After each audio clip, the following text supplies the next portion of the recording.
Hey guys, welcome to E-PATHSHALA YouTube channel. আজি এই ভিডিওটোত আমি আলোচনা কৰিম যে টিটিসি 6 সেমিস্টাৰৰ যে পৰীক্ষা চলি আছে তাৰ যেটো নতুন লগইন প্ৰসেস আছে তাৰ ওপৰত লগতে যে টিটিসি 6 সেমিস্টাৰৰ এক্সাম কুৱেশ্যন পেপাৰ ডাউনলোড আৰু আপলোড কৰা প্ৰক্ৰিয়া আছে গোটেইটো আপোনালোকক লাইভ দেখাই দিম। গতিকে আশা কৰিছো আপোনালোকে এই ভিডিওৰ জৰিয়তে কিছু পৰিমাণে হলো উপকৃত হ'ব। কিন্তু ভিডিওটোৰ আগলৈকে যোৱাৰ আগত যদিহে আপোনালোকে এতিয়ালৈকে ইউটিউব চেনেলটো সাবস্ক্ৰাইব কৰা নাই তেতিয়াহ'লে অনুগ্ৰহ কৰি আপোনালোকে এই ইউটিউব চেনেলটো সাবস্ক্ৰাইব কৰি ল'ব, কাৰণ আপোনালোকেও জানে যে মই আপোনালোকৰ বাবে এনেকুৱা ধৰণৰ গুৰুত্বপূৰ্ণ তথা ইনফৰমেটিভ ভিডিঅ'বিলাক লৈ থাকোঁ। গতিকে এতিয়া আহকচোন আজিৰ আমি মূল ভিডিঅ'টো আৰম্ভ কৰোঁ। চাওক, এইটো হৈছে গুৱাহাটী ইউনিভাৰ্চিটিৰ যিটো এক্সাম পৰ্টেল আছে পৰীক্ষা অনুষ্ঠিত কৰা, সেইটো ইয়াত জাষ্ট আপোনালোকে লগইনত যাব লাগিব। এতিয়া আপোনালোকক ইয়াতে মই জনাব বিচাৰিছোঁ যে যিটো লগইন কৰা প্ৰক্ৰিয়া আছে, লগইন কৰা প্ৰক্ৰিয়াটো অলপ চেঞ্জ হৈছে। এতিয়া চাওক, বহুতে কমেণ্ট কৰি আছিলে যে তেওঁলোকে লগইন কৰিব পৰা নাছিলে। গতিকে কি কৰিব লাগিব, ইয়াত যিটো পেজ আছে পেজটোলৈকে আপোনালোকে আহিব লাগিব। লিংক ডেছক্ৰিপশ্যন বক্সত আছে, আপোনালোকে জানেই। আইগ্ৰেড ক্লিক কৰিব, প্ৰচিডত ক্লিক কৰিব। এতিয়া যেতিয়া প্ৰচিডত ক্লিক কৰিব, ইয়াত অলপ ভালদৰে চাব। ইয়াত আপোনালোকৰ ৰেজিষ্ট্ৰেশ্যন নম্বৰটো দিব লাগিব, ৰেজিষ্টাৰ্ড মোবাইল নম্বৰটো, ডেট অফ বাৰ্থটো দিব লাগিব। ইয়াত আপোনালোকৰ ছেমিষ্টাৰটো দিব লাগিব। ইয়াতে বহুত ছাত্ৰ ছাত্ৰী অলপ সমস্যাৰ সন্মুখীন হৈ আছে, কাৰণ বহুতে বেলেগ চিলেক্ট কৰে, চিলেক্ট কৰাৰ পিছত লগইন নহয়। গতিকে এতিয়া চাওক, ইয়াত আছে আপোনালোকৰ BA6 মানে BA6 সেমিষ্টাৰ। এইটো ৰেগুলাৰ হওক বা এৰিয়াৰ হওক, সকলোৰে এইটো BCom, এইটো BA, এইটো BSc, এইটো B হওক, আৰু এইটো MA 4th সেমিষ্টাৰৰ। ঠিক আছে। এতিয়া কি হৈছে, আপোনালোকৰ কাৰোবাৰ যদি BA6 সেমিষ্টাৰত আছে তেতিয়াহ'লে তেওঁলোকৰ কিছুমানে কি কৰিছে, BCom 6 সেমিষ্টাৰ চিলেক্ট কৰিছিলে, বা কিছুমানে mobile number, date of birth বা ৰেজিষ্ট্ৰেশ্যন নম্বৰ কি কৰিছিলে, ভুল কৰি দিছিলে। তাৰ বাবে কি হোৱা নাছিলে, তেওঁলোকে লগইন কৰিব পৰা নাছিলে। ইয়াত চাওক, খুব ধুনীয়া কৰি লিখা আছে, please select the correct exam from the selection box above. অৰ্থাৎ ইয়াত যি আপোনালোকৰ অপশ্যন দিয়া আছে, অপশ্যনৰ যিটো আপোনাৰ বাবে প্ৰয়োজন সেইটো ভালদৰে চিলেক্ট কৰিব লাগিব। যদিহে নকৰে তেতিয়াহ'লে আপোনালোকৰ কি নহয়, এক্সামত আপোনালোকে লগইন কৰিব নোৱাৰে, আপোনালোকে পৰীক্ষা দিব নোৱাৰে। গতিকে এইটো মই লগইন কৰি লওঁ, তাৰপিছত দেখাই আছোঁ বাকী প্ৰক্ৰিয়াখিনি। চাওক, যেতিয়া লগইন কৰিব, লগইন কৰাৰ পিছত এনেকুৱা এটা ইণ্টাৰফেচ আহিব। যেতিয়া ডাউনলোড কিউৰ ওপৰত ক্লিক কৰিব, ইয়াত চাওক তলৰ পিনে আছে আপোনালোকৰ 6 সেমিষ্টাৰৰ এখন পেপাৰ, এইখন অৰ্থাৎ টোটেল 6খন পেপাৰ থাকে। ইতিমধ্যে এই যে পৰীক্ষা আছে, এই পৰীক্ষাটো অনুষ্ঠিত হৈ গৈছে। আৰু ইয়াত চাওক 31 তাৰিখে আছে 2টা বজাৰ পৰা এই যি পেপাৰ আছে এই পেপাৰখন। গতিকে আপোনালোকে কুৱেশ্যন পেপাৰ ডাউনলোড কৰিবৰ বাবে ইয়াত ডাউনলোড বুলি আহিব, মই অলপ পিছত দেখাই আছোঁ। ইয়াত আপলোড বুলি আহিব, আপোনালোকে আপলোড কৰিব পাৰিব। কুৱেশ্যন পেপাৰ কেতিয়া ডাউনলোড কৰিব পাৰিব, পৰীক্ষা আৰম্ভ হোৱাৰ 30 মিনিট আগত আপোনালোকে যিখন আপোনালোকৰ কুৱেশ্যন পেপাৰ আছে সেই কুৱেশ্যন পেপাৰখন ডাউনলোড কৰিব পাৰিব। আৰু পৰীক্ষা আৰম্ভ হোৱাৰ 30 মিনিট পিছত আপোনালোকৰ যিটো এনচাৰ স্ক্ৰিপ্ট থাকিব, এনচাৰ স্ক্ৰিপ্টৰ ছিংগল PDF বনাই কিনে 5 MBৰ তলত হ'ব লাগিব। যিটো ফাইল আছে সেইটো আপোনালোকে আপলোড কৰা অপশ্যনটো এক্টিভ হ'ব, আৰু পৰীক্ষা শেষ হোৱাৰ 1 ঘণ্টা সময়লৈকে থাকিব।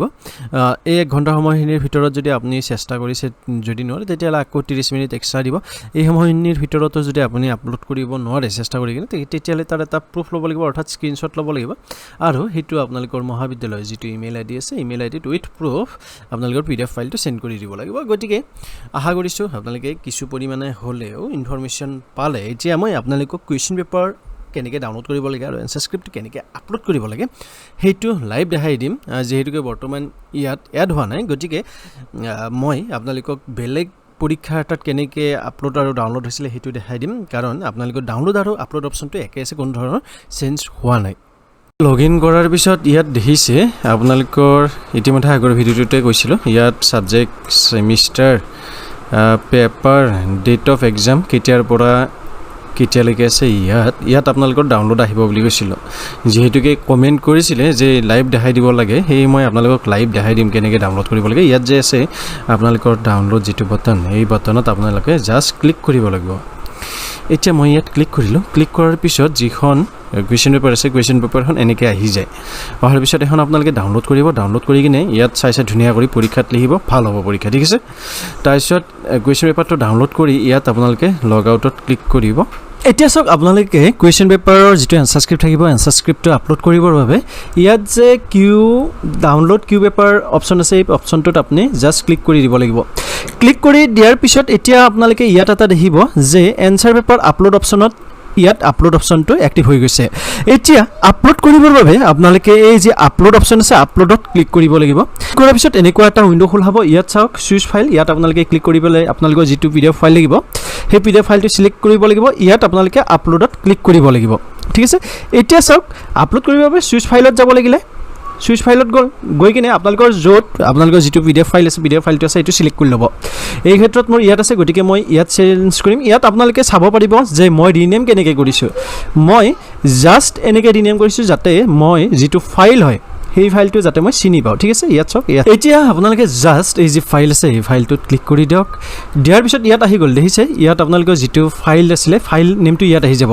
গতিকে আপলোড বাটনত ক্লিক কৰাৰ আগত যেহেতুকে আপোনালোকে প্ৰথমবাৰ পৰীক্ষা দিব গৈ আছে সেয়ে জাষ্ট আপোনালোকৰ যিটো PDF ফাইল আছে PDF ফাইলটো ঠিক ফাইলে আপোনালোকৰ চুইচ হৈছে নে নাই হোৱা এইটো আপোনালোকে এবাৰ ভালদৰে চাই ল'ব নহ'লে কি হ'ব আপোনালোকে এবাৰ যদি আপলোডত ক্লিক কৰি দিয়ে তেতিয়াহ'লে দুই নম্বৰ আপোনালোকৰ চান্স নাই এতিয়া চাওক যেতিয়াই আপলোড হ'ব তেতিয়া এনেকুৱা এটা পপআপ আহি যাব এনচাৰ পেপাৰ আপলোডেড ছাকচেছফুলি ইয়াত আপোনালোকৰ জাষ্ট অ'কে ক্লিক কৰি দিব ঠিক আছে এতিয়া আপলোড হ'ল নে নাই হোৱা সেইটো চেক কৰিবৰ বাবে আপলোডত আকৌ এবাৰ যাব যাই ইয়াত আপোনালোকে চাওক লিষ্টত আহি যাব আপলোডেড যিটো ফাইল আছে লিষ্টত আহি যাব ইয়াত যদি আপোনালোকৰ ফাইলৰ নামটো আহি যায় মনত ৰাখিব ৰিনেম যিটো দিছিলে সেইটো নহয় আপলোড হোৱাৰ পিছত এইটো অট'মেটিক ৰিনেম হৈ যায় গতিকে এনেকুৱা যদি আহে তেতিয়াহ'লে আপোনালোকে গম পাব যে আপোনালোকৰ যিটো PDF ফাইল আছিল PDF ফাইলটো আপলোড ছাকচেছফুলি হৈ গৈছে গতিকে এই ভিডিঅ'টোত ইমানেই আছিল আশা কৰিছোঁ আপোনালোকক এই ভিডিঅ'টোৱে কিছু পৰিমাণে হ'লেও উপকৃত কৰিলে যদিহে ভাবে আপোনালোকক এই ভিডিঅ'টোৱে কিছু পৰিমাণে হ'লেও উপকৃত কৰিছে তেতিয়াহ'লে অনুগ্ৰহ কৰি এই ভিডিঅ'টো আপোনালোকে লাইক কৰিব এই ভিডিঅ'টো যিমান পাৰে সিমান শ্বেয়াৰ কৰিব